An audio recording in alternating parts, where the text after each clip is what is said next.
إن الحمد لله نحمده ونستعينه ونستغفره ونعوذ بالله من شرور أنفسنا ومن سيئات أعمالنا من يهده الله فلا مضل له ومن يضلل فلا هادي له وأشهد أن لا إله إلا الله وحده لا شريك له وأشهد أن محمدا عبده ورسوله أما بعد فإن خير الحديث كتاب الله وخير الهدي هدي محمد صلى الله عليه وسلم وشر الأمور محدثاتها وكل محدثة بدعة وكل بدعة ضلالة وكل ضلالة في النار۔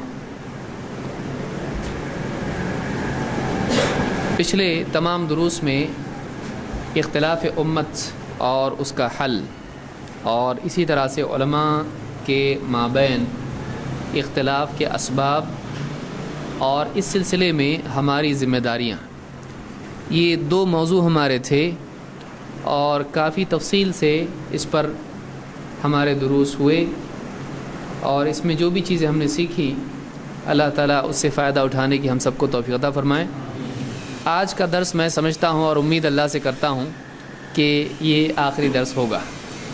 ویسے پچھلا درس ہونا چاہیے تھا لیکن وہ بھی طویل ہونے کی وجہ سے ہمارا کورس ختم نہیں ہو پایا۔ آج کا درس میں کوشش کروں گا کہ آج یہ ختم ہو جائے اور اس کے بعد امتحان ہوگا، تو جو لوگ امتحان میں شریک ہونا چاہتے ہیں وہ آج اپنے نام، جو بھی اپنے اپنے نام ہیں، لکھ کے کون سی زبان میں وہ پرچہ چاہتے ہیں وہ لکھ دیں۔ نوٹ آپ کو لسٹ ملے گی جس میں آپ کو فل اپ کرنا ہے اپنے اپنے نام، اور امتحان یہیں ہوں گے۔ اتنی کم جگہ میں کاپی نہیں کریں گے آپ لوگ، وہاں کر سکتے ہیں۔ ہاں جی، تو جو لوگ بھی امتحان دینا چاہتے ہیں وہ یہ بات یاد رکھیں کہ اس میں کوئی شرم کی بات نہیں ہے، اور یہ ہر ایک کے لیے اپنے لیے ذاتی محاسبہ ہے، تاکہ ہم اپنے بارے میں دیکھیں ہم نے اس کورس سے کتنا فائدہ اٹھایا۔ کسی کو کم مارکس ملتے ہیں، کوئی غم کی بات نہیں، کوئی یعنی گھبرانے کی بھی چیز نہیں ہے۔ اصل امتحان کہاں کا ہے؟ آخرت کا ہے۔ اصل امتحان اللہ کے ہاں ہے، تو وہاں اگر زیادہ مارکس مل جاتے اور یہاں کم، کوئی مسئلہ نہیں۔ لکھنے کا مسئلہ نہیں ہے، عمل کرنے کا مسئلہ ہوتا ہے۔ تو بعض اوقات آدمی لکھنے میں کمزور ہوتا ہے لیکن عمل کرنے میں مضبوط ہوتا ہے، تو اس میں گھبرانے کی کوئی بات نہیں۔ امتحان میں آپ شریک ہوں، جو بھی آتا ہے لکھنے کی کوشش کریں، اس کے بعد پرچہ اپنا چھپائیں، کسی کو نہیں دکھائیں۔ جو بھی مارکس ملتے ہیں، کم زیادہ جو بھی ہے، کوئی اس میں پریشان ہونے کی چیز نہیں ہے۔ اس کے بعد انشاءاللہ آپ کو سرٹیفکیٹس بھی اس کے ملیں گے، جیسے بھی ہیں وہ سرٹیفکیٹس آپ کو ملیں گے، آپ سنبھال کے اس کو رکھ سکتے ہیں۔ دیکھو میرے پاس یہ سرٹیفکیٹ ہے، میں نے اختلاف کے بارے میں کورس کیا ہوں، تو انشاءاللہ یہ بھی رہے گا، اور ممکن ہے انشاءاللہ انعامات بھی اس میں ملیں گے۔ آپ انعام کے لیے مت پڑھیے، آپ کو انعامات بھی انشاءاللہ دیے جائیں گے۔ تو بہرحال یہ کورس ہم آج کوشش کریں گے کہ ختم ہو جائے۔ ایک ہفتہ ہمارا اگلا ہے، اگر آپ چاہیں تو اگلے ہی ہفتے امتحان ہوں گے، نہیں تو ایک ہفتہ آپ کو اور آگے امتحان رکھے جائیں گے۔ لیکن چاہے کورس ہمارا ختم ہو جائے، اگلا کورس شروع ہونے تک آپ کو چھٹیاں نہیں ملیں گی، یہ سلسلہ ہمارا چلتا رہے گا انشاءاللہ۔ تو جو بھی کورسز ہمارے ہوتے ہیں اس کے درمیان جو وقفہ ہوتا ہے ایک کورس سے دوسرے کے درمیان، تو اس میں ہمارا درس چلتا رہے گا، کوئی نہ کوئی موضوع اس میں ہم لیں گے، لیکن کورس کے بعد چھٹیاں آپ کو نہیں رہیں گی، کیونکہ چھٹیوں کے بعد اکثر ہوتا ہی ہے ایک دو چھٹیاں ہوگی تو آدمی پھر آنے میں تھوڑا سا کوتاہی کرنا شروع کرتا ہے۔ تو کنٹینیوٹی رہنے کے لیے ہمارے دروس ہمیشہ انشاءاللہ چلتے رہیں گے۔ آخری چیز جو ہم کو اس سلسلے میں یاد رکھنا ہے وہ یہ کہ ہماری ذمہ داری کیا ہے۔ پچھلے درس میں ہم نے اجتہاد اور مجتہد کے تعلق سے کچھ باتیں دیکھی تھیں۔ آج ہم یہ دیکھیں گے کہ علماء میں جب اختلاف ہوتا ہے تو ہماری ذمہ داری علماء سے متعلق کیا ہے، جس کو آپ کہیں گے علماء کے تئیں ہماری ذمہ داری کیا ہے، یہ علماء کے سلسلے میں ہماری ذمہ داری کیا ہے۔ یہ بات یاد رکھنا ضروری ہے کہ علماء انبیاء کے وارث ہیں، اور علماء امت کی گمراہی کے سلسلے میں محافظ ہیں، کہ امت کے افراد کہیں گمراہ نہ ہو جائیں، اس کے لیے علماء کا وجود ضروری ہے، اور علماء لوگوں کو ایسی چیزوں کے بارے میں خبردار کرتے ہیں جو عام طور سے لوگ سمجھ نہیں پاتے ہیں۔ علماء باریکیاں دیکھتے ہیں، تجارت کے مسائل ہیں، عام آدمی ان کو حلال چیز سمجھتا ہے لیکن علماء بتاتے نہیں یہ حرام ہے۔ بعض چیزیں لوگ اپنی جہالت کی وجہ سے سمجھتے ہیں کہ یہ حرام ہے، علماء بتاتے کہ نہیں یہ حلال ہے۔ یا اسی طرح سے عقائد کے اعتبار سے مسلمانوں میں کوئی جملہ، کوئی عمل شرکیہ کفریہ ہوتا ہے، لوگوں کو احساس اس کا نہیں ہوتا ہے، علماء بتاتے ہیں یہ غلط ہے۔ ایسے کئی معاملات ہوتے ہیں، شرک کے معاملات، بدعت کے معاملات، اور اسی طرح سے حلال و حرام کے معاملات، بدعت اور رسم و رواج کے معاملات۔ ان تمام معاملات میں علماء کا وجود امت کے لیے رحمت ہوتا ہے، لہٰذا ان کا فضل اور ان کی فضیلت امت کے عام افراد پر زیادہ ہوتی ہے۔ کیوں؟ اس لیے کہ وہ امت کو گمراہی سے بچانے والے ہوتے ہیں، وہ امت کی ہدایت کا ذریعہ ہوتے ہیں، وہ انبیاء کے وارث ہوتے ہیں، کیونکہ انبیاء بھی لوگوں کو گمراہی سے نکال کر ہدایت کی طرف لاتے ہیں، تو علماء کی بھی یہی ذمہ داری ہوتی ہے اور انبیاء کے بعد میں۔ لہٰذا عام آدمی کے لیے یہ بہت ضروری ہے کہ وہ اپنے علاقے کے یا دوسرے علاقے کے، اپنے دور کے یا پچھلے دور کے تمام علماء کی قدر کرے، ان کا احترام کرے، ان سے محبت کرے۔ اسی لیے اللہ کے نبی صلی اللہ علیہ وسلم نے ایسے آدمی کے بارے میں جو علماء کی قدر نہیں کرتا ہے، ان کا احترام نہیں کرتا ہے، کہا کہ وہ ہم میں سے نہیں ہے۔ آپ نے فرمایا لیس من امتی من لم یجل کبیرنا ویرحم صغیرنا ویعرف لعالمنا حقہ، وہ آدمی میری امت میں سے نہیں ہے۔ لیس من امتی، وہ میری امت میں سے نہیں ہے۔ کون؟ من لم یجل کبیرنا، جو ہمارے بڑے کا اجلال نہ کرے، اس کا جلال، اس کی جلالت، اس کی شان، اس کی عزت، اس کا احترام، اس کا وقار، اس کا مقام نہیں جانتا ہے، جو اس کی عزت نہیں کرتا، اکرام نہیں کرتا ہے، جو میری امت کا کوئی بڑا آدمی ہے۔ کبیرانہ عمر کے اعتبار سے بڑا، خاندان میں بڑا، سماج کا بڑا، جو ہمارے بڑوں کا اکرام نہ کرے، اور ویرحم صغیرنا، اور ہمارے چھوٹوں پر رحم نہ کرے۔ چھوٹا عمر کے اعتبار سے چھوٹا بچے، یا کوئی غریب آدمی ہے جو مال کے اعتبار سے، دنیا کے اعتبار سے چھوٹا ہے، تو ایسا آدمی ہے تو ایسے لوگوں پر جو رحم نہیں کرتا ہے، اور وَيَعْرِفْ لِعَالِمِنَا حَقَّهُ، اور ہمارے عالم کا حق نہیں جانتا ہے۔ معلوم یہ ہوا کہ عالم کا بھی امت کے افراد پر کیا ہوتا ہے؟ حق ہوتا ہے۔ اسی لیے کہا کہ وَيَعْرِفْ لِعَالِمِنَا، ہمارے عالم کا حق نہیں جانتا ہے، تو ایسا آدمی میری امت میں سے نہیں ہے۔ یہ ڈانٹ کے الفاظ ہیں، یہ ایسا فتویٰ نہیں کہ وہ اسلام سے ہی نکل جاتا ہے، یہ مطلب نہیں۔ علماء نے کہا کہ عام طور سے حدیثوں میں جب آتا ہے کہ لیس منا، وہ ہم میں سے نہیں، فلیس منی، تو اس طرح سے جب الفاظ آتے ہیں تو اس میں ڈانٹ اور دوری کا معاملہ ہوتا ہے، یہ نہیں کہ اس کو اسلام سے باہر کر دیا جائے۔ وہ اس اعتبار سے ہوتا ہے کہ یہ کامل طور پر امتی نہیں ہے، یہ ناقص امتی ہے۔ جیسے غصے میں آ کے باپ اپنی اولاد سے کہتا ہے، یا کوئی دوست اپنے دوست سے کہتا ہے تیرا میرا کوئی رشتہ نہیں ہے، رشتہ تو ہے، لیکن آدمی ناراضگی کی وجہ سے اس کو دور کرتا ہے اپنے سے، تو یہ دوری ناراضگی کی وجہ سے ہوتی ہے، یہ دوری ایسی نہیں ہوتی کہ وہ اسلام کے دائرے سے ہی باہر نکل جائے۔ تو اللہ کے نبی صلی اللہ علیہ وسلم کی اس حدیث سے معلوم ہوتا ہے کہ وہ آدمی کامل طور پر، کامل درجے میں امتی اور مسلمان نہیں ہے، وہ کچا پکا ہے، وہ پختہ مسلمان نہیں ہے، جو آدمی تین چیزوں کا لحاظ نہ رکھے۔ نمبر ایک کیا ہے؟ پہلی چیز کیا ہے اس میں؟ بڑوں کا اکرام۔ اس میں ماں باپ آتے ہیں کہ نہیں آتے ہیں؟ سب سے پہلے وہی آتے ہیں۔ تو جو ماں باپ کا اکرام نہیں کرے، چچا، جو بھی بڑے ہیں، دادا، سماج کے بڑے ہیں، جو بھی بزرگ ہیں، عمر دراز لوگ ہیں، جو ان کا اکرام نہیں کرتا ہے۔ پھر چھوٹے ہیں، عمر کے اعتبار سے، دنیا کے اعتبار سے، کسی اعتبار سے چھوٹے، ان کے اوپر رحم نہیں کرتا ہے، اور ہمارے عالم کا حق نہیں جانتا ہے، وہ ہم میں سے نہیں ہے۔ تو معلوم یہ کہ علماء کے بارے میں کیا ہونا چاہیے؟ آدمی عالم کا اپنے اوپر حق سمجھے، اور اس میں سے کیا چیز ہے، اس کا حق کیا ہے؟ وہ جب صحیح بات بولے تو اس کو مانا جائے، وہ جب غلط بات کہے تو اس کی اصلاح کی کوشش کرے، لیکن اس سے نرمی کرے۔ چونکہ وہ بڑا ہے. عالم سے بھی غلطی ہوتی ہے, عالم سے غلطی نہیں ہوتی ایسا نہیں ہے, لیکن بعض اوقات ایک آدمی عالم کی غلطی کو اس کی بے عزتی کا ذریعہ اور بہانہ بنا لیتا ہے. یہ نہیں ہونا چاہیے, بلکہ اس کی اصلاح کی کوشش کی جائے شفقت اور محبت کے ساتھ میں.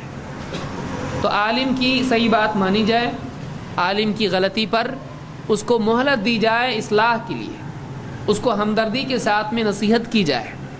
اور اسی طرح سے بہت ساری چیزیں علماء نے ذکر کی ہیں, ان کا احترام کیا جائے, ادب کیا جائے, تعظیم کی جائے, خدمت کی جائے, ان کا لحاظ کیا جائے, ان کے اوقات کی یعنی کا لحاظ کیا جائے. تو یہ ساری چیزیں اس میں آتی ہیں. انشاءاللہ کسی مستقل درس میں اس کو ہم دیکھیں گے. لیکن یہاں پر یہ ہے عالم کا احترام, اکرام اور اس کے ساتھ نرمی کا معاملہ کیا جائے, نرمی کا معاملہ کیا جائے. یہ نہیں کہ رات میں مثلا 3 بجے آدمی فون کیا, عالم صاحب بولے بھائی کیا ہے ہمارے آرام کا بھی تو خیال کیجئے. بولے عالم کیوں بنے, پھر عالم کیوں بنے؟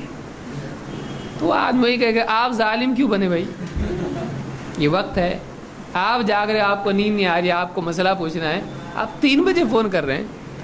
تو ایک آدمی ہاں کوئی رات میں جاگتا ہو تو اچھی بات ہے, لیکن کوئی عالم ہے, عمر دراز ہے, دن بھر کے تھکے ہیں, مدرسے میں پڑھاتے ہیں, اور اس کے بعد میں تھک ہار کے نڈھال ہو کے سو گئے ہیں, ابھی آنکھ لگی تھی کہ فوراً فون بجنا شروع ہوا, پوچھا تو کیا ہے, بولے میرا دل کر رہا تھا آپ سے بات کرنے کے لیے. تو ایسا اگر ہوتا ہے علماء کی تکلیف کا بھی لحاظ رکھا جائے. ایسا نہیں ہو کہ علماء کو آدمی تکلیف دینے والا بنے, یا کوئی عالم بات کر رہا ہے اس کو بات ہی کرنے نہیں دے رہا ہے, اس کے بیچ میں ہی اپنی طرف سے کچھ بھی باتیں کر رہا ہے, ذرا تم عالم صاحب تم چپ رہو میں بات کرتا ہوں. بہت سارے لوگوں کو ایسا بھی جذبہ ہوتا ہے کہ آپ بیٹھو میں بات کرتا ہوں. تو عالم صاحب کے جواب دینے کے بجائے ایک آدمی جواب دے تو ان کی شان میں کیا ہے, یہ گستاخی ہے اور علمی ادب کے خلاف ہے. یا کوئی عالم ہے کچھ پڑھنے میں غلطی کر گیا تو فوراً پکڑ لیا, غلطی کیا آپ نے. عالم ہے, بڑے سے بڑا عالم ہوتا ہے, اس سے غلطی ہوتی ہے. بڑے بڑے ائمہ سے روایت میں علماء نے کہا یہ فلاں شعبہ کی روایت ہے لیکن یہ روایت شاذ ہے, اس لیے کہ شعبہ سے اس میں غلطی ہوئی. اتنا بڑا امام شعبہ, بڑے بڑے ائمہ سے روایت کے الفاظ میں بعض اوقات غلطی ہو جاتی ہے. یہ نہیں کہ آدمی فوراً جو ہے اس کو پکڑ لے. کبھی کوئی عالم خطبہ دیتے دیتے آیت میں لفظ کوئی رہ گیا, حدیث پڑھ رہے ہیں حدیث میں کوئی لفظ آگے پیچھے ہو گیا, تو کوئی آدمی جو اس کے ذہن میں بات ہوتی ہے تو پکڑا میں نے, اچھا موقع ملا. اب خطبے کے بعد شامت ہے عالم کی, کھانا بھی اس کو نصیب نہیں ہوگا, 4 بجنے والے, عصر کا وقت آنے والا ہے. یہ لفظ ہی کیسا پڑھا آپ نے, غلطی مانو, اگلے خطبے میں بتانا پڑے گا تم کو. ایسی غلطیاں سبھی سے ہوتی رہتی ہیں. تو بعض اوقات عام آدمی عالم کی غلطی, عالم کی علمی غلطی پر بہت زیادہ سختی سے گرفت کرتا ہے. ایسا نہیں ہونا چاہیے. اکرام کے ساتھ, شفقت اور نرمی اور محبت اور اکرام کے ساتھ, عزت کے ساتھ میں ان کی غلطی پر تنبیہ کی جائے. وہ بھی علم والا ہی صحیح ڈھنگ سے کر سکتا ہے. کہ ایک عالم کی غلطی ہے, پوچھا عالم صاحب یہ حدیث ایسی ہے, آپ نے ایسی پڑھی ہے, کہیں دوسری طریق میں تو ایسی نہیں آئی ہے. عالم کہا ایسی پڑھی کیا میں نے, ہاں آپ نے ایسی پڑھی تھی. تو کہا نہیں غلطی ہوئی, پڑھنے میں غلطی ہوگی, شاید بھول سے کچھ میں آگے پیچھے ہو گیا. ٹھیک ہے, ختم ہو گئی بات. یہ نہیں کہ دیکھو کیسا عالم کی غلطی پکڑا. عالم کی غلطی پکڑنے والا عالم نہیں ہوتا ہے, یہ بات بھی یاد رکھیے. کیونکہ چھوٹی موٹی چیز میں بھی عالم سے غلطی ہو سکتی ہے. اب اس کو اتنا ہی آتا ہے, باقی نہیں آتا. کبھی کبھی ایسا ہوتا ہے کہ ایک آدمی دور کا کچھ پڑھ کے آتا ہے. عالم صاحب نے مدرسے کے زمانے میں پڑھا تھا, 10 سال پہلے پڑھا تھا وہ, اب اس نے آج ہی پڑھا ہے تازہ ایک دم گرما گرم. اب اس کو شوق آتا کہ یہ بات دیکھیں گے کس کو معلوم ہے. علم بھی بہت خطرناک چیز ہے. پیٹ میں گدگدی آدمی کی شروع ہوتی, نئی چیزیں جب معلوم پڑنے لگتی ہیں سب پہ ٹرائی کرنا شروع کرتا ہے, ڈاکٹر کی طرح. جیسے مینڈک پہ ہوتا ہے نا, ویسے سب پہ ٹرائی کرتا ہے آدمی. یہ نفس کی تسکین ہے. یہ علمی خدمت یا علمی مشغلہ نہیں ہے. آدمی کا نفس جو ہے یہ لذت چاہتا ہے. اور آدمی کیا کرتا ہے, پھر جا کے عالم صاحب سے پوچھے گا, عالم صاحب وہ حدیث کیسی, ذرا پڑھ کے سناؤ. کون سی حدیث؟ ارے وہ حدیث ایسی ہے. بولے مجھ کو یاد نہیں. آپ عالم ہیں, آپ کو یاد نہیں؟ دیکھو ذرا, مجھ کو یاد ہے, عالم صاحب کو یاد نہیں. اب جو عالم صاحب کو یاد ہے اگر وہ تجھ سے پوچھنا شروع کریں گے تو اس کے سوا کچھ اور یاد ہے نہیں. اس کا علم جزیرہ ہے ایک دم, آس پاس سب طرف پانی, بیچ میں زمین, اتنا ہی معلوم ہے اس کو, باقی اور معلوم ہوتا ہے نہیں. تو اس طرح سے عالم کا بعض اوقات ایک آدمی امتحان لے کر دوسروں کے سامنے اس کو بے عزت کرنا چاہتا ہے, اور بڑے بڑے علماء کو بعض اوقات بات یاد نہیں ہوتی ہے, تو ایسا نہیں کرنا چاہیے. تو آپ نے فرمایا کہ وہ آدمی ہم میں سے نہیں جو عالم کا حق نہ جانے. عالم کا اکرام کرنا چاہیے, غلطیوں سے درگزر کرنا چاہیے, اور اگر واقعی اصلاح طلب چیز ہے خود اصلاح کرے, یا اس کی طرح دوسرا کوئی عالم ہے اس سے اصلاح کروائے, وہ زیادہ اچھے طریقے سے کرے گا. تو مسند احمد اور حاکم کی ایک حدیث, ہم نے یہ حدیث دیکھی, اس سے معلوم ہوتا ہے کہ عالم کا حق عام آدمی پر ہوتا ہے, اس کا اکرام کرنا چاہیے. علماء کی تحقیق سے استفادہ بھی کرنا چاہیے. یہ نہیں کہ آدمی میں خود رائی ہو. خود رائی کس کو کہتے ہیں؟ آدمی اپنے آپ ہی کو کچھ سمجھنے لگے, نہیں مجھ کو یہ سمجھ میں آ رہا ہے, یہی صحیح ہے.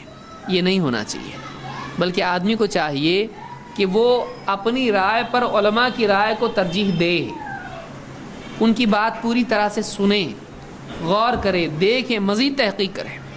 بعض اوقات دیکھنے میں کوئی چیز ایسی لگتی ہے کہ مجھ کو سمجھ میں آ رہا ہے, دوسروں کو نہیں آ رہا ہے.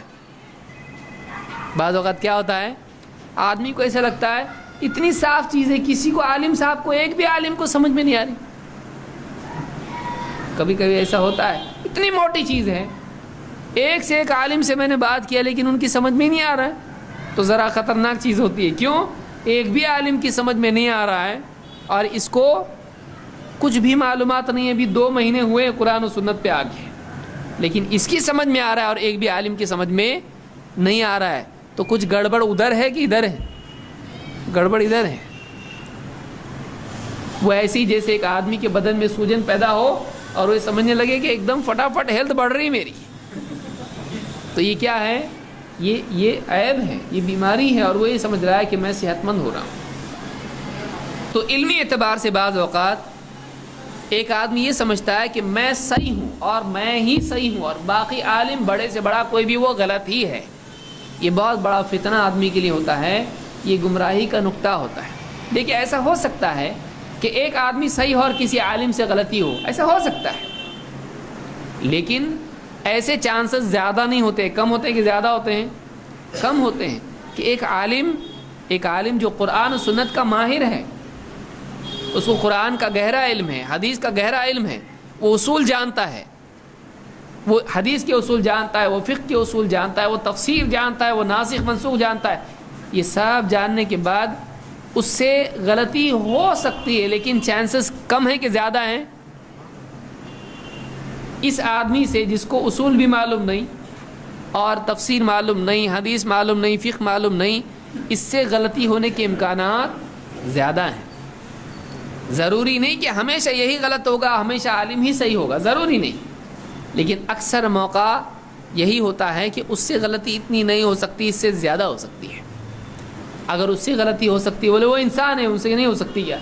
تو فرشتہ ہے تو بھی تو انسان ہے. تو اگر غلطی عالم سے ہو سکتی ہے تو غلطی غیر عالم سے بھی ہو سکتی ہے. اب معاملہ یہ کہ زیادہ غلطی کی چانسز کہاں ہیں؟ ایک ایسا ڈرائیور جو اچھے سے زیادہ کورسز کیا ہے اور سالوں سے چلاتا ہے, اور ایک ایسا جو ابھی اس کو معلومات اتنی گاڑی چلانے کی نہیں ہے, چانسز زیادہ کس کے ہیں؟ بولے وہ بھی انسان ہے, یہ بھی انسان. ارے ٹھیک ہے, لیکن چانسز تیرے غلطی کے زیادہ ہیں کیونکہ تجھ کو تجربہ زیادہ نہیں ہے. تو عالم کا ہونا امت میں, یہ امت کے لیے خیر ہے. جب عالم اٹھا لیے جائیں گے امت کے لیے بربادی کے اوقات آ جائیں گے. اللہ کے نبی صلی اللہ علیہ وسلم فرماتے ہیں, ان اللہ لا يقبض العلم انتزاعا ينتزعه من العباد. انتزاع کے معنی ہے لے لینا, نزع کی حالت ہے, بولتے نا ابھی روح نکلنے میں ہے, نزع انتزع. تو ان اللہ لا يقبض العلم انتزاعا, اللہ تعالیٰ علم کو قبض نہیں کرے گا ایسے کہ چھین لے امت میں سے, کہ ایک آدمی کو یاد تھا اور اچانک ساری امت بھول گئی قرآن کو, حدیث کو اچانک بھول گئی سب، ارے کہاں چلا گیا علم، ایسا نہیں کہ سو گیا تو سورہ یاد تھے، اٹھ گیا تو ایک بھی سورہ یاد نہیں، ایسا نہیں چھینے گا اللہ، بلکہ کیسے چھینے گا علم کو؟ وَلَكِنْ يَقْبِضُ الْعِلْمَ بِقَبْضِ الْعُلَمَاءِ، بلکہ اللہ تعالیٰ علم کو اٹھائے گا، لے گا علماء کے اٹھانے سے، ایک ایک کر کے علماء اللہ اٹھاتا چلا جائے گا، یعنی دنیا سے موت کے ذریعے سے وہ رخصت ہوتے چلے جائیں گے اور ان کے ساتھ علم بھی چلا جائے گا، حتی اذا لم یبق عالما، یہاں تک کہ حال جب ایسا ہوگا کہ ایک بھی عالم باقی نہیں رہے گا، اتخذ الناس رؤوسا جہالا، لوگ جاہلوں کو اپنا سردار بنا لیں گے، فسئلوا فافتوا بغیر علم، پھر لوگ انہی جاہلوں سے سوالات پوچھیں گے اور وہ بغیر علم کے جواب دیں گے، فضلوا واضلوا، تو خود بھی گمراہ ہوں گے اور دوسروں کو بھی گمراہ کریں گے۔ اس حدیث کو امام البخاری اور مسلم دونوں نے روایت کیا اور الفاظ بخاری کے ہیں۔ کیا بات معلوم ہوئی اس حدیث سے؟ کیا سمجھ میں آیا؟ اس حدیث سے کیا معلوم ہوا؟ کتنی باتیں معلوم ہوئی؟ یہ سوال ہے، ہاں بتائیں گے؟ علماء کا امپورٹنس، علماء کی اہمیت اس سے معلوم ہوتی، کیا اہمیت معلوم ہوئی اس سے؟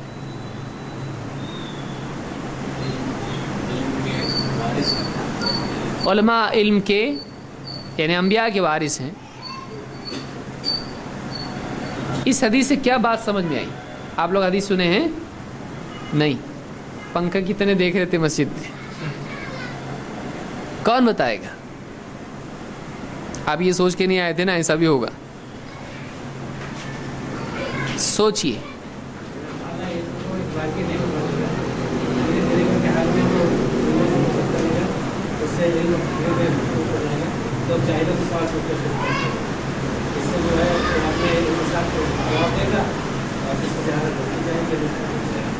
یہ حدیث کا ترجمہ ہوا، اب اس سے کیا فائدہ، مطلب کیا سمجھ میں آیا؟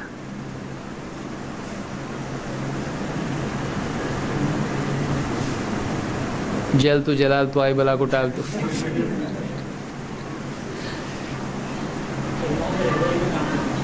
علماء کی رہبری میں کام کرنا چاہیے۔ دیکھیے کیا کیا اس میں سے سمجھ میں آیا۔ نمبر 1، علماء کا وجود امت کے لیے گمراہی سے رکاوٹ ہے، کیونکہ گمراہی کب شروع ہوگی، پہلے یا بعد میں؟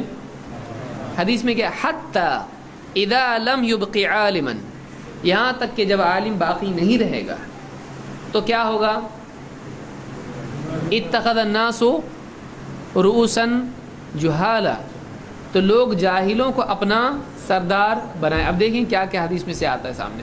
معلوم ہوا کہ جاہل سردار نہیں ہوتا ہے، جاہل سردار نہیں ہوتا ہے کہ ایک آدمی، اب دیکھیے کوئی آدمی بول دے جہالت کی بنیاد پر فیصلے کرنے لگے، مان لیجیے ڈاکٹر ہی جس کو معلومات نہیں ہے میڈیکل فیلڈ میں، اگر وہ آدمی بولے ایک کام کریں گے چلو آپریشن کریں گے، ڈاکٹر صاحب آپ بیٹھو ادھر، دیکھو ہم لوگ کیسا کرتے ہیں آپریشن، چلے گا؟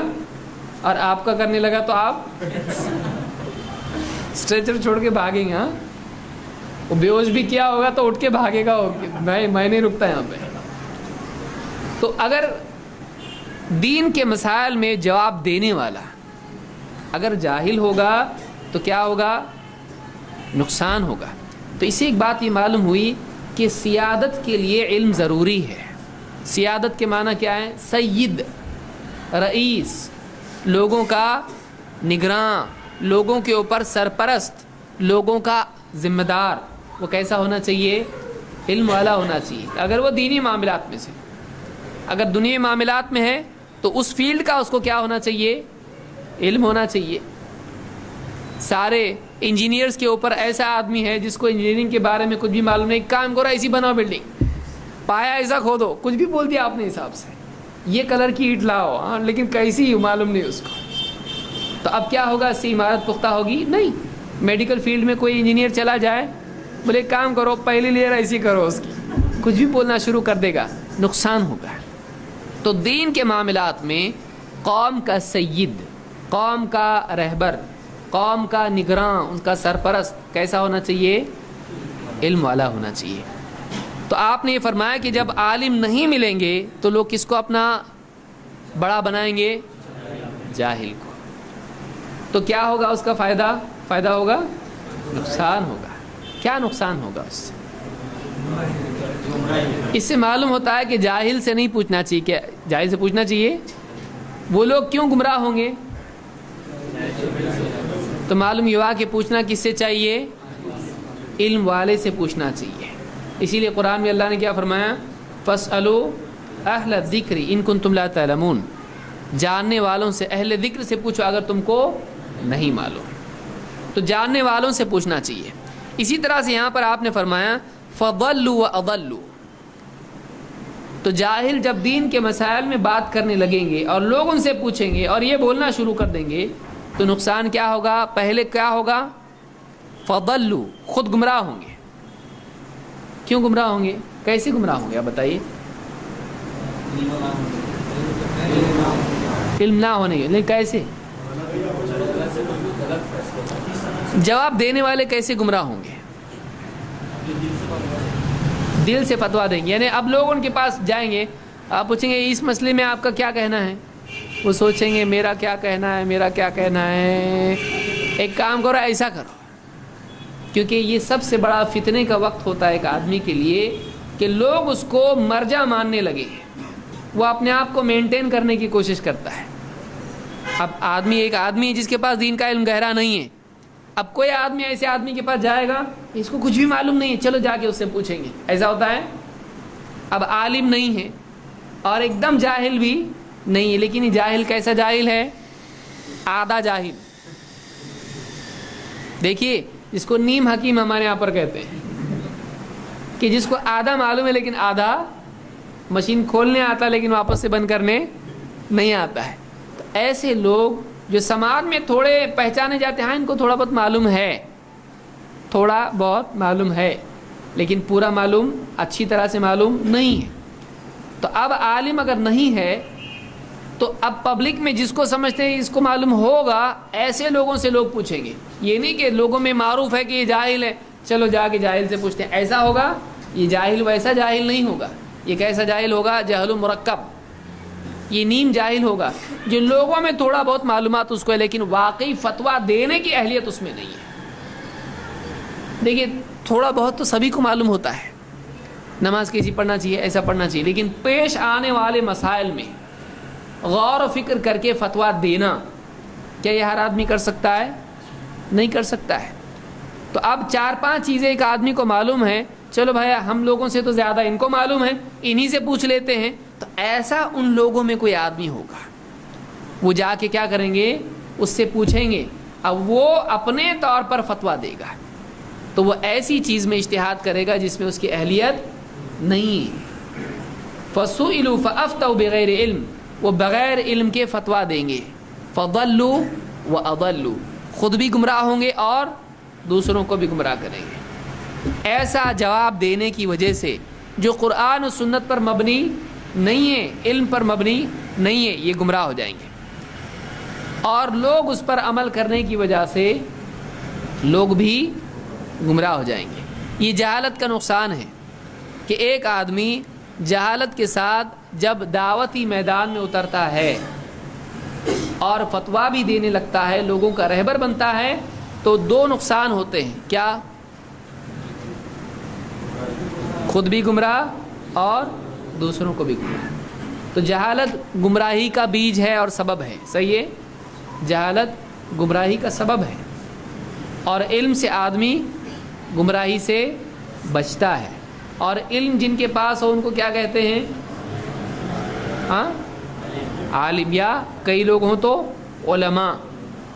علماء، بہت سارے لوگ علماؤں کہتے ہیں، یہ کون سی جمع ہوئی؟ علماء خود جمع ہے، علماء کی جمع ہوگی اور علماؤں، تو علماء ہی بولتے ہیں اس کو، علماؤں نہیں بولتے ہیں۔ تو اس حدیث سے بات معلوم ہوئی کہ علماء سے پوچھنا چاہیے، اسی لیے ہمارا باب کیا ہے؟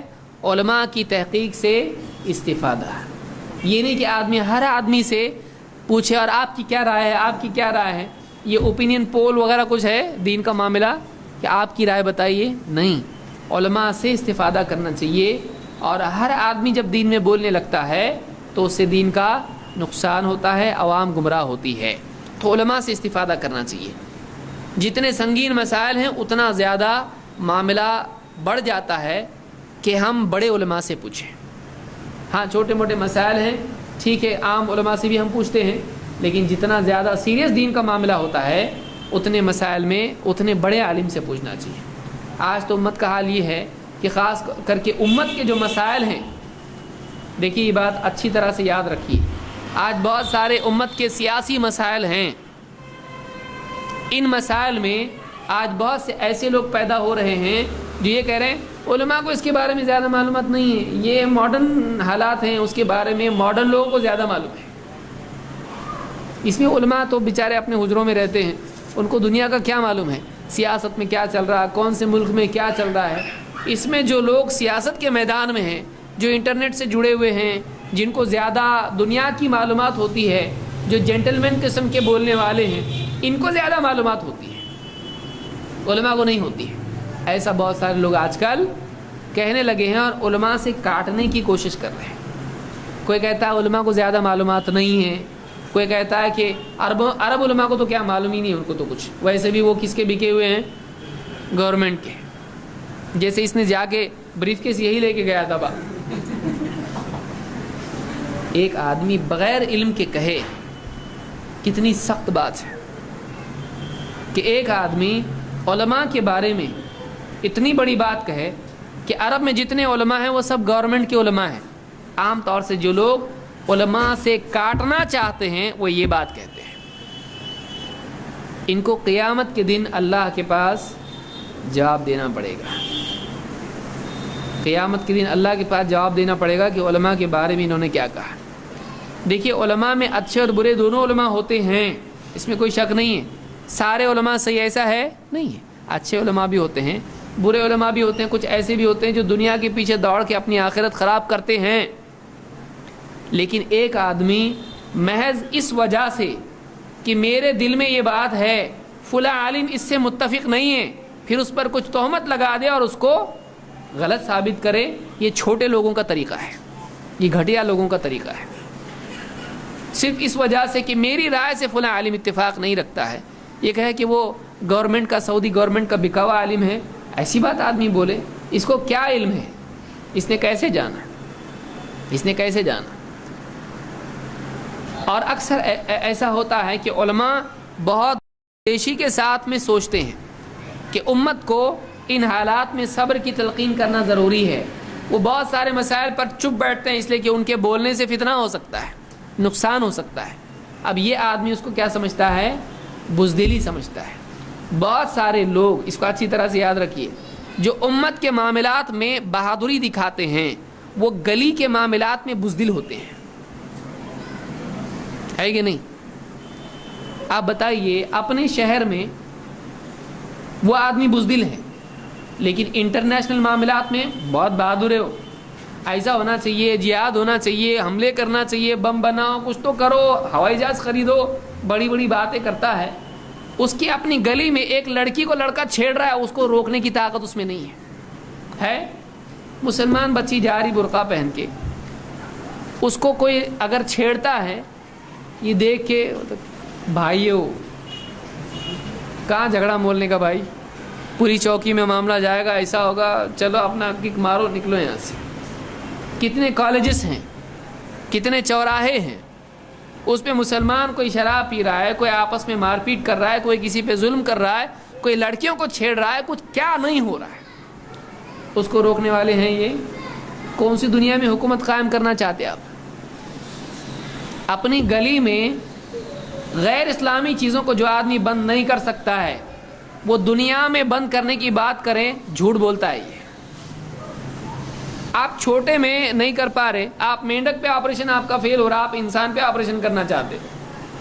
سمجھ میں آ رہی بات کہ جو چھوٹے میں ناکام ہے وہ بڑے، اس کو گلاس دیے تو اٹھانے نہیں آ رہا، اس کو دیگ اٹھانے لگائیں گے آپ، اس کو گلاس نہیں آتا ہے، بہت کمزور ہے، دیکھ اٹھا بھائی،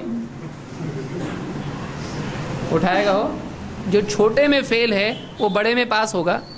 اس لیے آج اس دور میں بہت سارے لوگ امت کے مسائل پر بولنے کے چیمپئن بنے ہوئے ہیں. کیوں؟ اس سے شہرت بہت آسانی سے ملتی ہے، بہت آسانی سے فیمس ہو جاتا.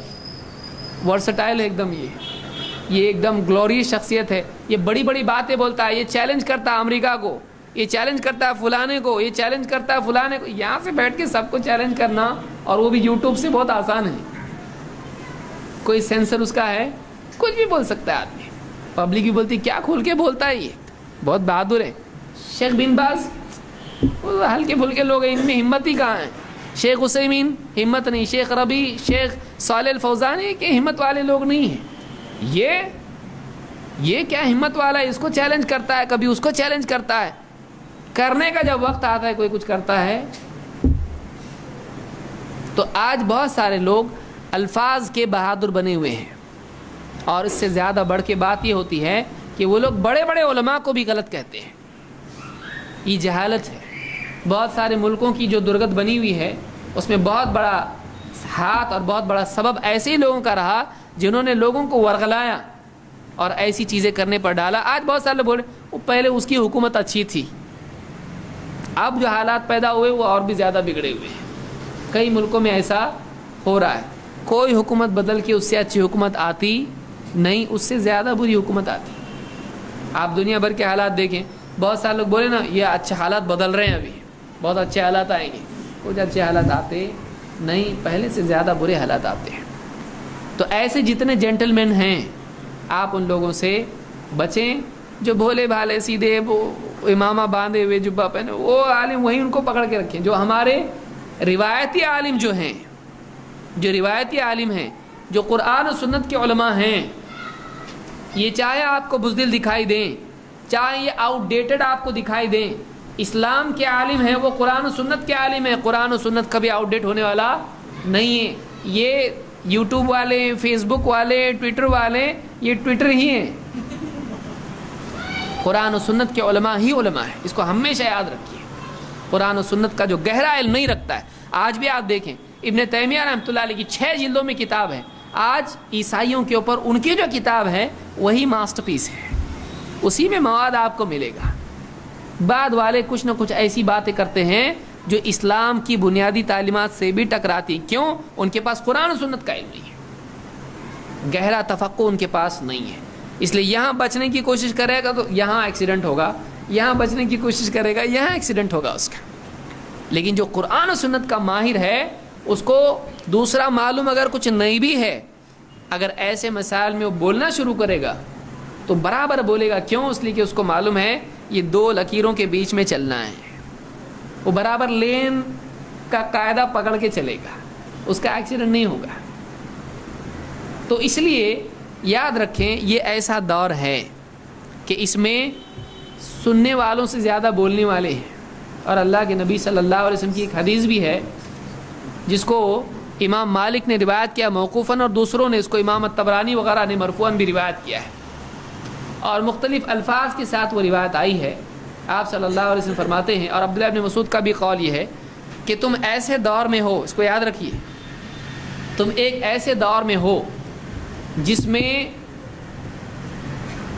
خطبہ کم ہیں، فقہا زیادہ ہیں. خطبہ خطبہ دینے والے، بیان دینے والے، لیکچر دینے والے کم ہیں، لیکن فقہا دین کی گہری سمجھ رکھنے والے، باریکی کے ساتھ مسائل میں فرق کرنے والے، دین کے مسائل کو جج کرنے والے، قرآن و سنت سے استنباط کرنے والے، یہ زیادہ ہیں. لیکن بیان کرنے والے کم، یعنی چپ رہنے والے زیادہ، علم رہ کے بھی چپ رہنے والے ہیں، بولنے والے کم ہیں. اور سوال پوچھنے والے کم ہیں، جواب دینے والے زیادہ ہیں. یعنی اتنے لوگ ہیں کہ اگر ایک آدمی سوال پوچھے تو جواب دینے والے بہت ہیں، اور ایسے بہت کم لوگ ہیں جن کو پوچھنے کی ضرورت پڑتی، کیونکہ اکثر لوگوں کے پاس علم ہے. پوچھنے والے کم ہیں، جواب دینے والے زیادہ ہیں. لیکن عنقریب ایک ایسا وقت آئے گا جس میں بیان کرنے والے زیادہ ہوں گے، لیکن دین کا گہرا علم رکھنے والے کم ہوں گے. اور اس میں پوچھنے والے زیادہ ہوں گے اور اس میں جاننے والے جواب دینے والے کم ہوں گے. تو یہ کیسا دور ہے؟ یہ وہی دور ہے. ہر آدمی جس کے پاس ویب کیم ہے وہ شیخ یوٹیوب ہو گیا ہے. وہ لگا دیا، تھوڑا سیٹ کر دیا، ہاں 1080 چلو ٹھیک ہے، HD ہے، اپلوڈ کر دو، 5 منٹ میں اپلوڈ ہو جاتا ہے. کیونکہ اس کے پاس انٹرنیٹ کی سپیڈ زیادہ ہے، اس کے پاس علم کم ہے لیکن وسائل ٹیکنالوجی زیادہ ہے. بڑے بڑے علماء ہیں، ان کا کچھ بھی نہیں انٹرنیٹ پہ، کم ہے، کتابیں ان کی ہیں، ان کی خطبات دروس وغیرہ ہیں، کیونکہ وہ ویڈیو کے زمانے کے نہیں ہیں. اب ویڈیو کا زمانہ آیا، اب یہ آدمی اس کی ویڈیو شیخ بن باز سے بھی زیادہ، تو اس کا علم ان سے زیادہ ہے. امام بخاری کا تو آڈیو بھی نہیں ہے آڈیو، کیا امام بخاری سے زیادہ علم ہے اس کا؟ نہیں. تو آج شہرت جس کے پاس وسائل زیادہ ہیں اس کے پاس شہرت زیادہ ہے، پبلک اسی کو پہچان رہی ہے. واٹس ایپ، فیس بک، یوٹیوب، ٹویٹر، گلیٹر جو بھی ہے، اس پر آدمی فیمس ہو رہا ہے اور پبلک کو بھی مزہ آ رہا ہے. یاد رکھیے وہ آدمی 4 قدم چلے گا اس کے بعد ٹھوکر کھائے گا، اور اکیلا نہیں کھائے گا، جتنوں کو گود میں لے کے جا رہا ہے سب کو لے کے گرے گا. اس لیے یاد رکھیں شہرت نہیں، صحت، علماء سے مربوط رہنا. وہ بیچارے کونے میں کہیں تو دنیا میں رہتے لیکن وہ علم والے ہوتے ہیں، ان کو پکڑ کے چلنا. کبار علماء جتنے بھی ہیں ان سے تعلق قطع نہیں کرنا، صرف اس وجہ سے یہ سوچ کے اپنے دل میں ان کو کیا معلوم دنیا کے بارے میں، وہ تو فلاں جگہ رہتے، کونے میں رہتے کہیں تو بھی نہیں، ان کو سب معلوم ہوتا ہے کیونکہ ان کو ذمہ داری کا احساس ہوتا ہے. اس لیے وہ برابر دیکھتے رہتے دنیا میں کیا چل رہا ہے، اور پھر اس وقت اگر وہ کہتے ہیں تھوڑا صبر کرو تو پبلک نوجوان کو کیا لگتا ہے؟ بزدل ہے.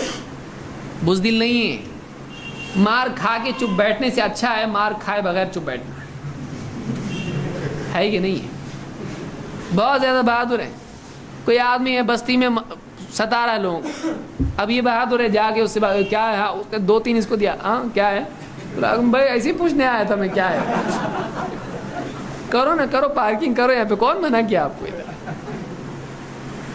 اب کیا ہوا، اب بیٹھا نا چپ. تو ذلیل ہو کر چپ بیٹھنے سے اچھا ہے ذلیل ہے بغیر آدمی چپ بیٹھے. بس یہی فرق ہے. علماء بتاتے ہیں ذلیل ہو کے مار کھا کے پٹ پٹا کے کپڑے اپنے پھاڑ کے چپ بیٹھنے سے اچھا پہلے چپ بیٹھ. عزت سے چپ بیٹھنا یا ذلیل ہو کر چپ بیٹھنا، دو میں چوائس ہے. لیکن جو آدمی عقل مند ہوتا ہے وہ عزت سے چپ بیٹھتا ہے، جو بہادر ہوتا ہے صرف وہ کیا کرتا ہے، مار کھا کے چپ بیٹھتا ہو. تو ایسی بہادری کوئی کام کی نہیں جس کے پیچھے عقل مندی کی لگام نہ ہو. اور بہت سارے لوگ جو اپنی پرسنل لائف میں عقل مند ہوتے ہیں امت کے معاملات میں بہادر بن جاتے ہیں. چلو جائیں گے وہاں پہ کمشنر آفس پہ پورا نعرے لگائیں گے، اور اپنے معاملات میں وہ ایک دم ٹھنڈا ہوتا ہے. ارے نہیں اپنا بزنس خراب ہوگا، ارے کسٹمر ہے اپنا، یہ اس کو سختی سے نہیں بولنا چاہیے، اس کو نرم بولنا چاہیے. پھر وہ کسی بھی دین دھرم کا خود تھوڑا بہت الٹا سیدھا بول دیا تو بھی برداشت کریں گے، لیکن امت کے معاملات میں ارے ایسا کیسا برداشت کرنے کا، اچھا تو پوری امت کو ڈال دے گا گڑھے میں. امت کا نقصان، فساد اور نقصان سب چل جائے گا تجھ کو. اپنی پرسنل لائف میں ایسا کریں گے تو ارے پولیس آئے گی. تو دکان اور مکان کے معاملات میں آدمی اکثر اوقات بہت سینسٹیو ہوتا ہے، لیکن امت کو جھونکنے میں وہ امت ہی تو جائے گی نا، اپنا کیا جانے والا اس میں.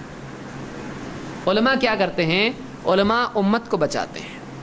ایسا نہیں ہونا چاہیے، امت کا نقصان نہیں ہونا چاہیے. ملک میں حالات خراب ہوں گے، شہر میں حالات خراب ہوں گے، نہیں ٹھہرو بس چپ بیٹھو کچھ مت بولو. لیکن ایک جاہل آدمی کیا سمجھتا ہے، یہ لوگ بزدل ہیں. تو ایک ایسا دور ہے کہ جس میں علماء کی ناقدری ہو رہی ہے، اور جو غیر علماء ہیں جو علم نہیں رکھتے ہیں ان لوگوں کے سلسلے میں سمجھتے ہیں کہ یہ زیادہ بولنا آتا ہے، اس کو زیادہ بولتا ہے تو یہ کیا ہے، بڑا عالم ہے. یہ نہیں ہونا چاہیے. علماء سے مربوط رہیں، اور جو دعات علماء کی رہبری میں کام کریں بہت اچھی بات ہے. ہم یہ نہیں کریں کہ یعنی مستقل اس کے پاس سند ہی ہونا چاہیے. علماء کی طرف سے اس کو اجازت ہونا چاہیے، ہاں بیٹا کام کر تو، پھر وہ علماء سے مربوط ہے اور ہر مسئلے میں علماء سے پوچھ رہا ہے اور کام کر رہا ہے دعوت کا، بہت اچھی بات ہے، کم عمر بھی ہے تو بہت اچھی بات ہے، لیکن کیا ہونا چاہیے؟ علماء کی رہبری میں، اور جتنا بولنے کی صلاحیت ہے اتنے ہی مسائل میں بولے، یہ نہیں کہ مشہور ہونے کے اکثر ہوتا یہ ہے آدمی پہلے شروع کرتا کہاں سے؟ غیر مسلموں میں کام شروع کرتا، تھوڑا قرآن دے، یہ کر وہ کر، ٹھیک ہے، وہاں سے تھوڑا سا کچھ لوگ بولتے ذرا سمجھاؤ اس کو، بھی سمجھانا شروع کرتا ہے، پھر تھوڑا ایک آپ کا اسپیچ رکھیں گے، تھوڑا ایک اسپیچ بھی اس کی ہو جاتی ہے، اس کے بعد پھر کیا ہوتا ہے؟ اس کا یوٹیوب بن جاتا، پھر پہلے ایک یوٹیوب واٹس ایپ پہ آتا، پھر اس کے بعد ایک چینل بنتا اس کا، پھر اس کے بعد صرف اس کو اس مسئلے میں نہیں پوچھتے، اس کے بعد کس مسئلے میں پوچھتے ہیں کہ فلاں ملک کے حالات ہیں، کیا کرنا چاہیے مسلمانوں میں؟ وہ بولتا فلاں مسئلے میں امت میں ایسا کرنا چاہیے، بغیر علم کے وہ اپنی طرف سے بولنے والا بنتا ہے۔ یہ اس دور کا بہت بڑا مسئلہ ہے۔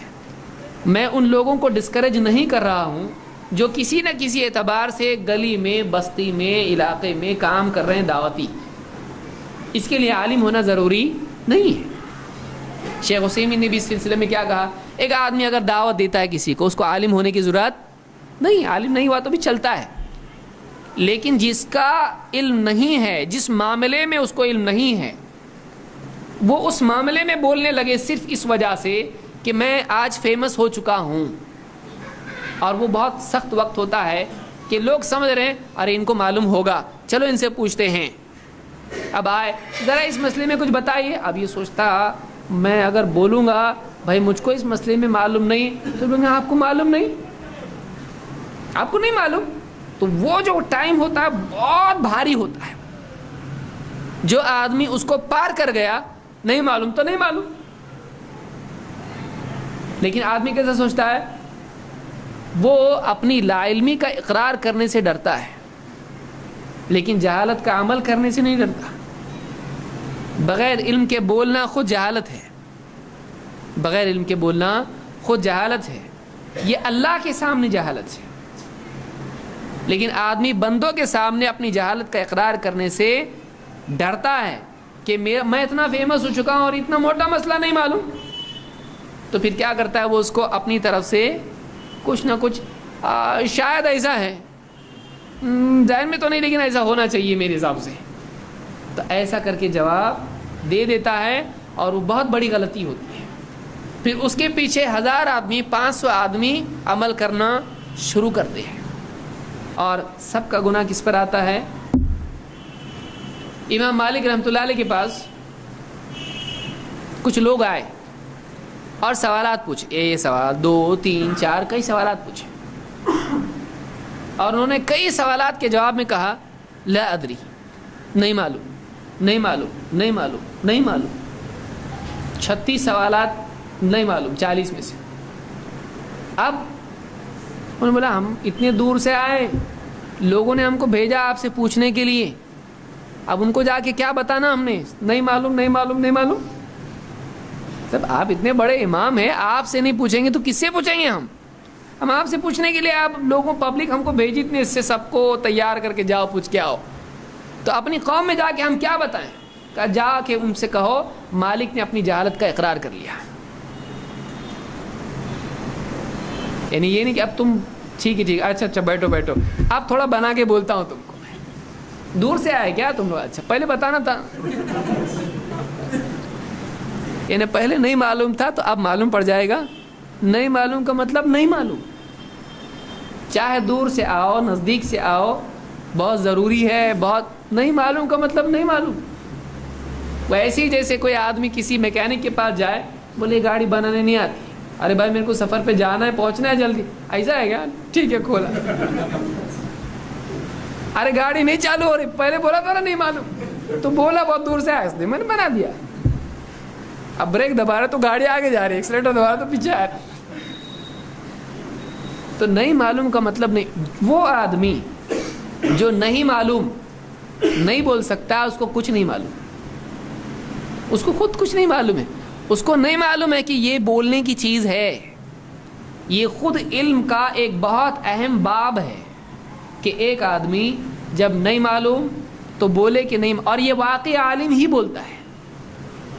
یہ جو جملہ ہے یہ واقعی عالم جو ہوتا ہے وہی بولتا ہے نہیں معلوم. جو آدمی نیم عالم ہوتا ہے وہ کبھی نہیں معلوم نہیں بولتا.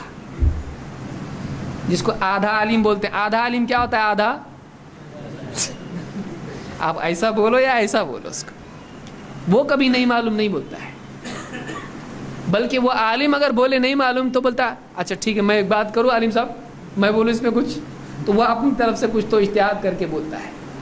اس دور کا بہت بڑا مسئلہ یہ ہے کہ بہت سارے ایسے لوگ ترجیح دیے جاتے ہیں علماء کے مقابلے میں جو واقعی ترجیح دیے جانے لائق نہیں ہوتے ہیں. ہم لوگوں کے لیے بہت بڑا فتنہ یہ ہے. ہم ہمیشہ جو بڑے بڑے علماء ہیں امت کے، چاہے ماضی کے ہوں چاہے آج کے ہوں، ہم ہمیشہ اپنی نگاہیں ان کی طرف رکھیں. یہ نہیں کہ یہاں وہاں گلیٹر تھوڑا سا لائٹنگ یہاں زیادہ ہے. شیخ البانی کے پاس زیادہ لائٹنگ نہیں ہے، ان کے پاس بہت لائٹنگ ہے، ہری رنگ کی بھی لائٹ ہے ان کے پاس. ان کا سٹیج بہت بڑا ہے، ان کا یہ بہت بڑا ہے، ان کا چینل بہت بڑا ہے، ان کے پاس دیکھو کتنا ٹپ ٹاپ ہے ایک دم، انگلش بھی آتی ان کو. اب ایک آدمی ان کے پیچھے دوڑنا شروع کرے، کبھی نہیں ہونا چاہیے. دعوت دینے کا حق ہر آدمی کو ہے، اور ہر آدمی اپنی خدمات کے بقدر اللہ کے ہاں اجر کا حقدار بنے گا، چاہے وہ کتنا ہی چھوٹا آدمی کیوں نہ ہو. تھوڑا سا آتا اس کو اس کا ثواب ملے گا. لیکن ایک آدمی جس کو علم کم ہے اس کو بڑا بنا کر علماء کو آدمی انکار کرنا شروع کر دے، خصوصاً امت کے مسائل میں، سیاسی معاملات میں بھی، جس سے بہت بڑا نقصان ہو سکتا ہے، قدم اٹھانے پہ ہلاکت آ سکتی ہے.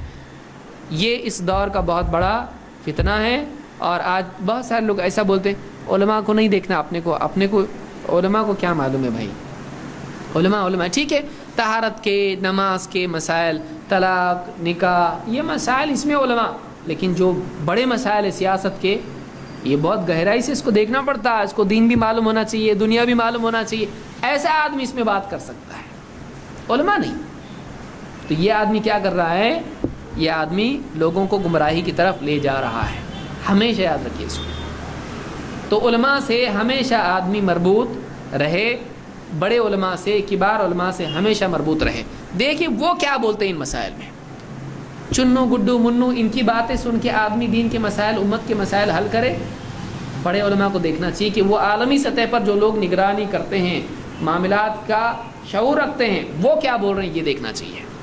بہرحال تو آپ نے ہی کہا کہ جب ایک ایک کر کے علماء دنیا سے اٹھتے چلے جائیں گے، جاہلوں کو لوگ اپنا سردار بنائیں گے، ان سے پوچھیں گے اور وہ بغیر ان کے جواب دیں گے، اور خود بھی گمراہ ہوں گے اور دوسروں کو بھی گمراہ کریں گے. اسی طرح سے پچھلے درس میں ہم نے دیکھا تھا عالم کے سلسلے میں کہ عالم اجتہاد میں غلطی کر سکتا ہے، لہذا اس کو پکڑ کے ذلیل کرنے کی کوشش نہیں کرنا چاہیے، بلکہ عالم کی اجتہادی غلطی پر اللہ کے ہاں اس کو ایک اجر ملتا ہے. اگر کسی عالم سے، بڑے امام سے اگر کسی علمی کوئی خطا سامنے آ جائے تو ان کے لیے عذر رکھنا چاہیے کہ اللہ سے امید رکھیں کہ اس پر ان کو کیا ملے گا؟ اجر ملے گا. ان کی شان میں گستاخی نہیں کرنا چاہیے.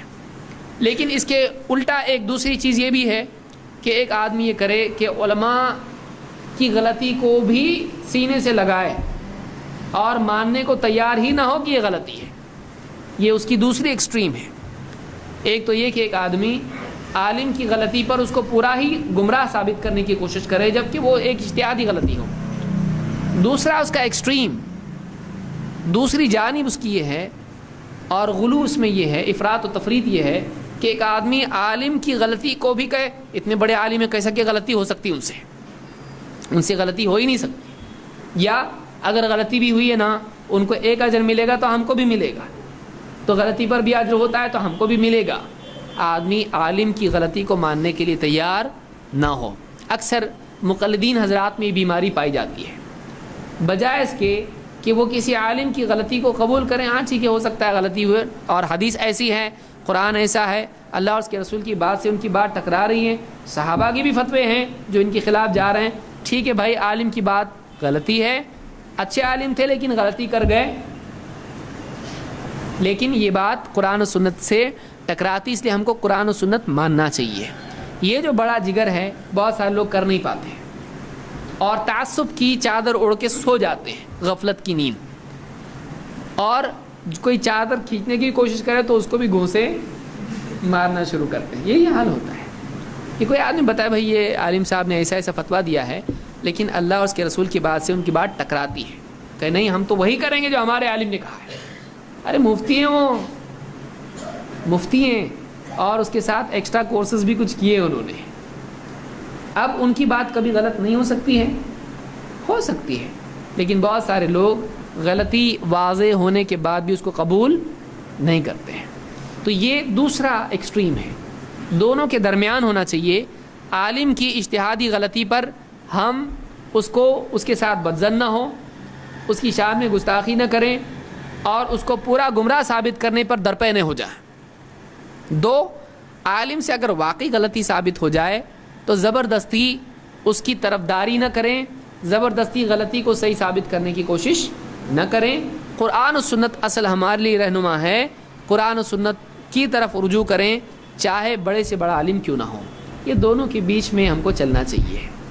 اسی لیے عمر بن خطاب رضی اللہ عنہ کا قول ہے السنۃ ما سنہ اللہ ورسولہ, سنت وہی ہے جس کو اللہ اور اس کے رسول نے رائج کیا ہے.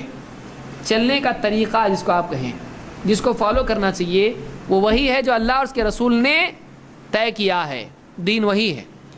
لا تجعلوا خطأ الرأی سنۃ للامہ, رائے کی غلطی کو, کسی کی رائے کی غلطی کو تم امت کے لیے رائج طریقہ یا سنت نہ قرار دے دو. کسی کی مسٹیک ہے, پوری امت کو اس پہ چلاؤ مت, کیونکہ چلنے کا راستہ کون سا ہے؟ جس کو اللہ اور اس کے رسول نے قرار دیا کہ یہ راستہ ہے جس پر چلنا چاہیے. تو تم کسی کی اجتہادی غلطی ہے, زبردستی پوری امت کو اس پر مت چلاؤ. یہ کس کا قول ہے؟ عمر بن خطاب رضی اللہ عنہ کا قول ہے. اور جامع بیان العلم میں ابن عبد البر نے اس کو ذکر کیا ہے سند کے ساتھ میں, اور اعلام الموقعین میں بھی ابن قیم نے اس کو ذکر کیا ہے. تو بہرحال یہ علماء کے سلسلے میں ہماری ذمہ داری ہم نے دیکھی. علماء کا احترام کریں, ان کا تعاون کریں. جیسے ایک عالم ہے مثلا, اس کو کوئی کتاب ہے پڑھنا ہے, اس کو فلاں لائبریری میں ہے, وہ جا رہا ٹھہرو ذرا بیٹھو میں لے کے آتا ہوں. ارے آپ بیٹھیے میں لے کے آتا ہوں.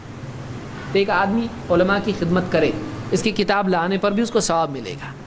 تو یہ سلف میں ہم کو ملتا ہے کہ علماء کی خدمت کرنا, ان کا اکرام کرنا, ان سے محبت کرنا, ان سے اچھا گمان رکھنا, ان سے اچھا گمان رکھنا, اور ان کی غلطیوں پر تنبیہ کرنا, لیکن ان کے احترام اور وقار کا لحاظ کرتے ہوئے. یہ ساری چیزیں ہیں, اس کا خیال ہم کو رکھنا چاہیے. چاروں امام یا ان کے علاوہ جتنے بھی علماء کرام گزرے ہیں, محدثین, فقہا جو بھی ہیں, مفسرین ہیں اور بھی ہیں, ان کے سلسلے میں آدمی بدگمان نہ ہو, ان کی شان میں گستاخی نہ کرے, ان کی ناقدری نہ کرے, ان کی خدمات کو بے قیمت ثابت نہ کرے, بلکہ ہر ایک کا جو بھی حق ہے اس کو دے, جس کا جتنا حق ہے اس کو دے, جو جتنے احترام کا مستحق ہے اس کو اتنا احترام دے, ان کے مراتب کے اعتبار سے ان کا اکرام کرے. اللہ رب العالمین سے دعا ہے کہ اللہ تعالیٰ جو بھی باتیں اس کورس میں, ان دروس میں کہی گئی, اللہ تعالیٰ ان کو قبول فرمائیں اور ہم سب کی ہدایت کا ذریعہ بنائیں. اگر کوئی بات اس میں ایسی تھی جو اصلاح طلب تھی تو اللہ تعالیٰ اصلاح کے راستے کھولے, اور اگر کوئی غلطی اس میں تھی تو اللہ تعالیٰ معاف فرمائے اور اصلاح کی توفیق عطا فرمائے. اقول قولی ھذا واستغفر اللہ لی ولکم.